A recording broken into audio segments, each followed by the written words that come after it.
So here's the deal. You're something called a human being.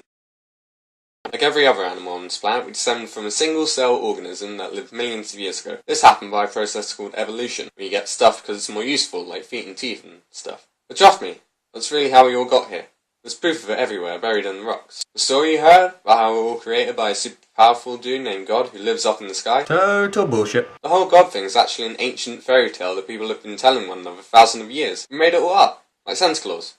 Oh, and by the way, it's no Santa Claus. Also bullshit. Sorry. So you're probably wondering what happened before we got to how we are now. An awful lot of stuff, actually. Once we evolved into humans, things got pretty interesting. We figured out how to grow food and domesticate animals so we didn't have to spend all our time hunting. Our tribes got much bigger and we spread across the entire planet like an unstoppable virus. And after fighting a bunch of wars for each other over land resources and made-up gods, we eventually got all our tribes organised into a global civilization. But honestly, it wasn't all that organised or civilised. We continued to fight a lot of wars for each other. But we also figured out how to do science, which helped us develop technology. We're a bunch of hairless apes, we've actually managed to invent some pretty incredible things. Computers, medicines, lasers, microwaves, artificial hearts, atomic bombs.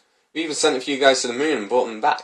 We also created a global communications network that let us all talk to each other all around the world all the time. Pretty impressive, right? So after all this pretty cool stuff, you're probably wondering what's going to happen to you. It's easy. The same thing that's happened to every other human being who's ever lived. You're going to die. And now you're going to die. We all die. That's just how it is. What happens when you die? We're not completely sure, but the evidence seems to suggest that nothing happens. You're just dead. Your brain stops working, and then you're not around to ask annoying questions anymore. The stories you heard about going to a wonderful place called heaven where there's no more pain or death and you live forever in a state of perpetual happiness? Also total bullshit. Just like all that God stuff. There's no evidence of a heaven, and there never was. We made that up too. Wishful thinking. So now you have to live the rest of your life knowing that you're going to die someday and disappear forever. Sorry.